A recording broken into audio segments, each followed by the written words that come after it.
How do you talk about yourself in an interview?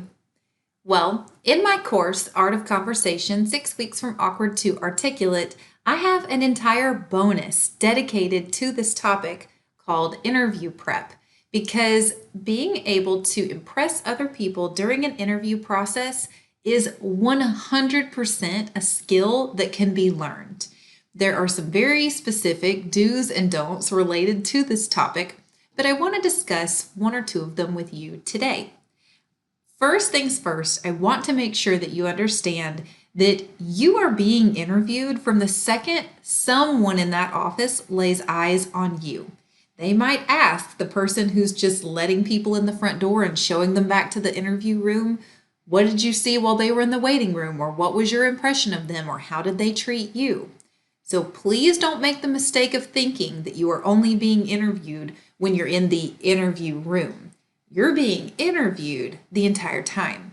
You're also being interviewed when you and that other person are chit-chatting on the way back to that room or before you get into the real interview questions. And I just want to make sure that you are very, very clear that you need to be on your A game from the second you get out of your car in the parking lot, because every single piece of that fits into the puzzle of what this person understands about you and whether or not they want you to be part of the team. Because they're not just hiring your knowledge or your skills, they're hiring your personality, and they might be accidentally hiring your drama if they're not careful. So they are trying to figure out, some people can interview really, really well. And it's like being catfished on a dating website. You think this person's going to be amazing because they know how to razzle and dazzle in an interview, and then you get them on the actual floor, you get them onboarded, and they are a nightmare. So you need to understand it's not really, they're not judging you per se, but they are trying to figure out if you fit in with the company culture.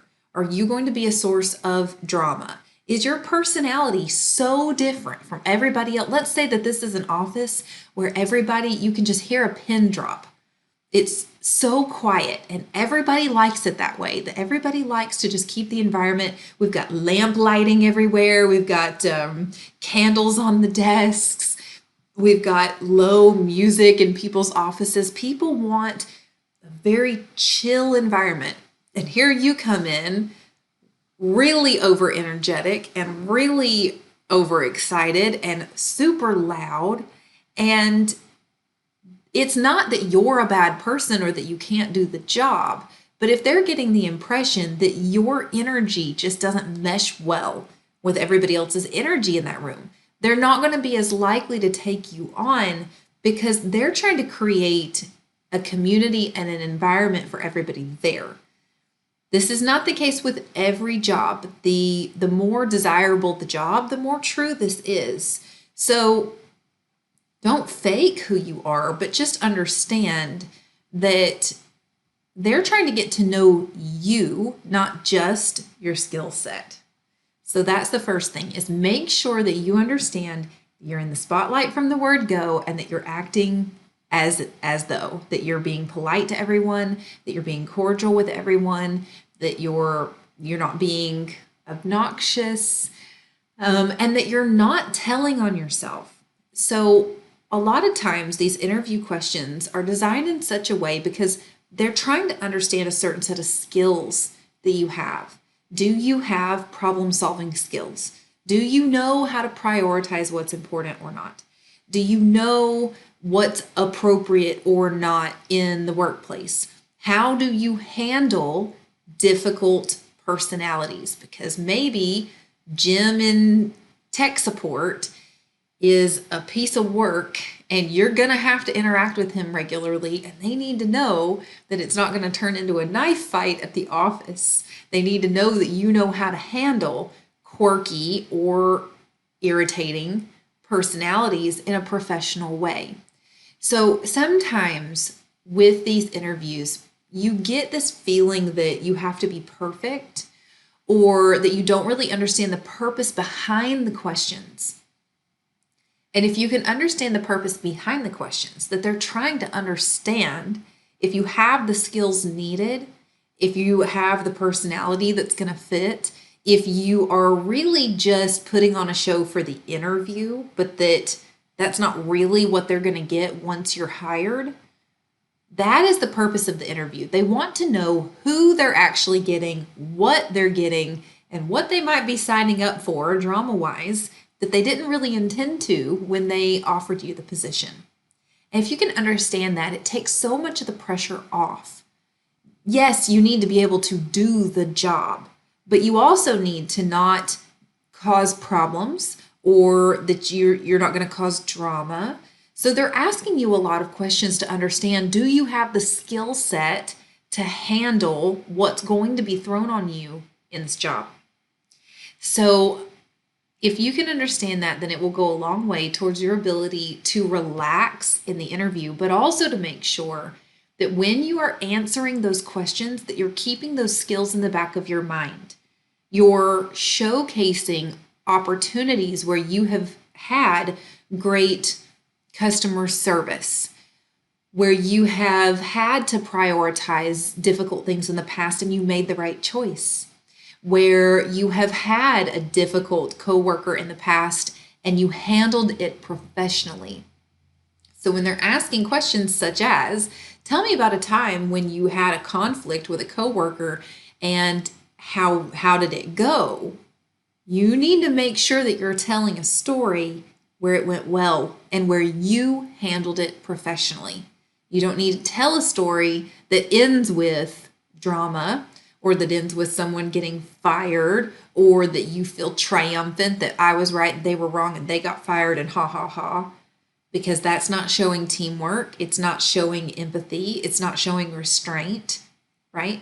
So you want to make sure that when you're any of these, tell me about a time where you messed up in some way. Tell me about a time where you didn't do the right thing for a customer and then there was a complaint. How did you handle it?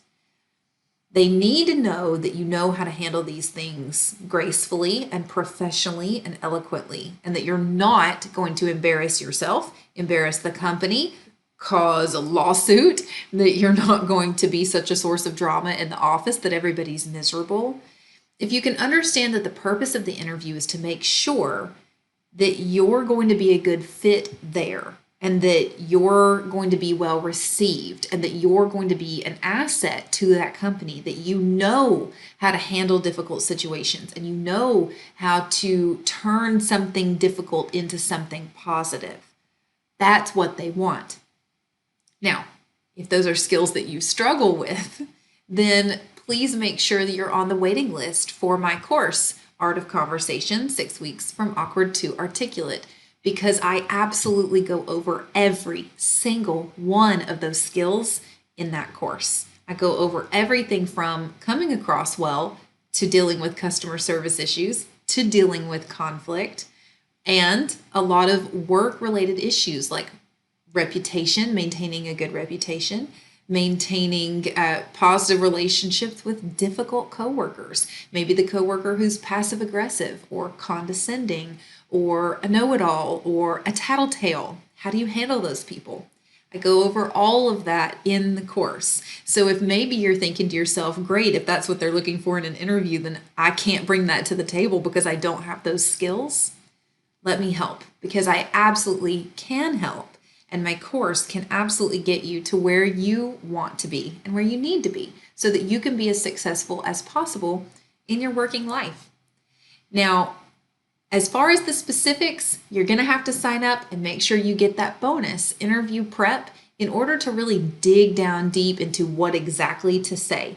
But for now, let's just make sure we're keeping those cursory ideas in mind. You are on the spotlight from the second you get out of your car. You're going to be cordial to absolutely everyone in that building because they all may wind up going back to the interviewer and giving their opinion of their interaction with you. You need to make sure that you are showcasing your positive skills. Yes, the ones that have to do with your job, but more those soft skills, those how do you handle challenge? How do you handle customer service? How do you handle difficult people? those sorts of skills. And if you can do that, then you are in the very, very top percent of candidates automatically.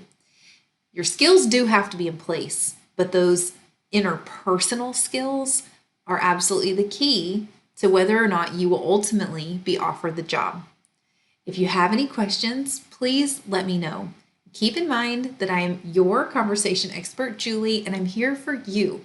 So please let me know the conversations and topics that are challenging for you so that I can make sure and create the content that you want. I hope you have a fantastic rest of your day, and I will see you next week.